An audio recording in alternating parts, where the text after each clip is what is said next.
আমার তো কখনো মনে হয় না যে দুই বউয়ের সংসার টিকে। কোন বউকে টাইম দিবে, কোন বউয়ের সাথে কিভাবে করে থাকবে, কোন বউ বেশি আদর পাবে, কোন বউ কম আদর পাবে, মানে আমি কি মেনে নিবো যে আমার হাজবেন্ড অন্য কাউকে টাইম দিচ্ছে আমাকে ছাড়া? I won't, because I am normal. Abnormal যারা আছে তারা এটা মানতে পারে। আমি ভাগাভাগির ভিতরে নাই, আমি ভাগাভাগি পছন্দ করি না। আমার নিজের জিনিস আমি কারোর সাথে ভাগাভাগি করতে রাজি না। এটা তাদের ব্যাপার, তারা করছে। ভাগাভাগি করতে গিয়ে তো ভাগাভাগি হয়ে গেছে, ভেঙে গেছে সবকিছু। তো কিছু না, এটা কিভাবে ভালো কিছু হয়? মেয়েরা তো সারপ্রাইজড হয়েই যাচ্ছে। তাদেরকে ব্রেন ওয়াশ করে ছেলেরা কোনোভাবে কনভিন্স করে আরেকটা বউ নিয়ে আসছে, বিয়ে করাচ্ছে, বিয়ে করছে, 2 দিন পর সংসার ভেঙেই যাচ্ছে। সো এটা ভালো কোন সাইড দিয়ে? কোনো সাইড দিয়ে তো ভালো দেখছি না। এর ব্যাপারে তো আমার কোনো আইডিয়া নাই। যদি মারিয়ামিন বলে থাকে তাহলে হয়তো তার আইডিয়া আছে।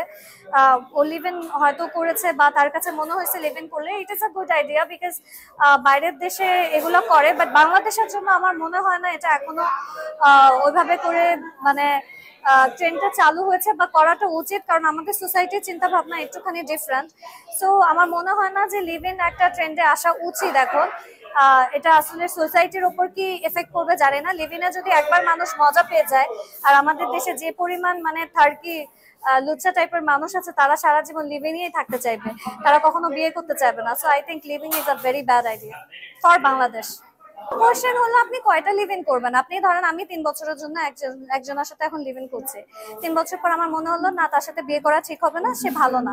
আমি আবার তাকে ছেড়ে দিয়ে আবার আরেকজনকে সাথে লিভ ইন করবো, আবার 3 বছর, আবার তাকে ছেড়ে দিয়ে আবার কয়টা আমি কি ট্রায়াল পিরিয়ডে থাকবো ছেলেদের সাথে? আমার কি মানে লাইফ ট্রায়াল পিরিয়ডে চলতে থাকবে যতদিন আমি এরকম না ফিল করবো যে 3 বছর ছেলে থেকে এই ছেলের সাথে আমার এখন বিয়ে করতে হবে? I don't agree with this.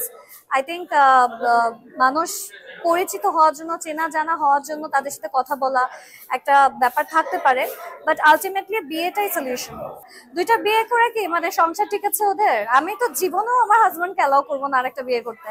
এটা আমার মনে হয় যে অদ্ভুত উল্টাপাল্টা মানে বিকৃত প্রকৃতির মানুষের চিন্তা ভাবনা এটা আসে যে আমি আমার হাজবেন্ডকে আরেকটা বিয়ে করতে দিব, বা ওই টাইপের লুচ্চা ছেলেদেরই মাথায় আসে যে আমি 2টা বিয়ে করব।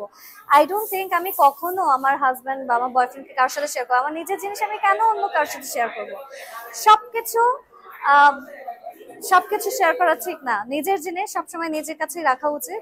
অ্যান্ড এটাতেই ভালোবাসা বাড়বে, এটাতেই খুশি থাকবে মানুষ। বাট ওই যে 2টা বিয়ের এক্সাম্পল আপনি দিলেন, খুঁজে খুঁজে দেখবেন যে কেউই আসলে খুশি নাই। যদি 2-3টা বিয়ে যারা করে তাদের ভিতরে কেউই খুশি নাই। নিজের জিনিস সবসময় নিজের কাছেই রাখতে হয়। নবীর রাসূলের নবী রাসূলের ওনারা শুধু বিয়েটুকুই দেখছে, অতটুকুই লেসন নিছে। বাট উনি কেন বিয়ে করেছিলেন, কি কি লাগে বিয়ে করতে, কি কি শর্ত ছিল বিয়ে করার ভিতরে, এগুলো কেউ দেখে না। তার হইলো দরকার লুচ্চামি করা, তার হলো দরকার আরেকটা মেয়েকে বউ হিসেবে আনার, এই জন্য সে বিয়ে করেছে। কিন্তু যেই ছেলের 2টা বা 3-4টা মেয়েকে একইভাবে ট্রিট করার মতো অবস্থা নাই, যার যার অ্যাবিলিটি নাই, যার ক্যাপাবিলিটি নাই, সে কখনোই আরেকটা মেয়েকে বিয়ে করতে পারবে না। তার যদি অ্যাবিলিটি থাকে, সে সেই সব মেয়েদেরকে বিয়ে করবে যারা অসহায়, যাদের হাজবেন্ড মারা গিয়েছে, যারা কোনোভাবে করে স্টেবিলিটি পাচ্ছে না লাইফে, তাদেরকে হেল্প করার জন্য বিয়ে করতে পারে। কিন্তু এই ছেলে তো বিয়ে করেছে লাস্টের জন্য। তার মেয়েকে পছন্দ হয়েছে, 2টা মেয়ে নিয়ে এসে ঘুরে বেড়াবে, মানুষকে দেখাবে টাকা পয়সা নাই, সে হইলো মানে ঋণে ডুবে রয়েছে, তারপরেও তার 2টা মেয়ে লাগবে, তারপরে হচ্ছে চাইলে পরে আরো একটা মেয়ে বিয়ে করবে, and ওয়াইফও তার সাথে তাল মিলে। I don't know what kind of people they are, but আমি টোটালি এটার এগেইনস্টে। যদি নবীর কথা মানতেই হয় তাহলে পুরোপুরি মানতে হবে, না মানলে পরে ফরগেট ইট। এটা ফাইজলামি করার কোনো মানে নাই। না, পরে তো দেখা গিয়েছে, শোনা গিয়েছে যে ছোট যে বউ ছিল সে বলেছে আসলে বড় বউ এটা চায়নি, তাকে কোনোভাবে ছেলেটা কনভিন্স করে বড় বউকে রাজি করিয়েছিল। সো ডেফিনেটলি কোনো মেয়ে আমার মনে হয় না নিজে থেকে রাজি হবে তার কোনো মানে তার হাজবেন্ডকে কোনো অন্য মেয়ের কাছে দিয়ে দিতে বা বিয়ে করাতে।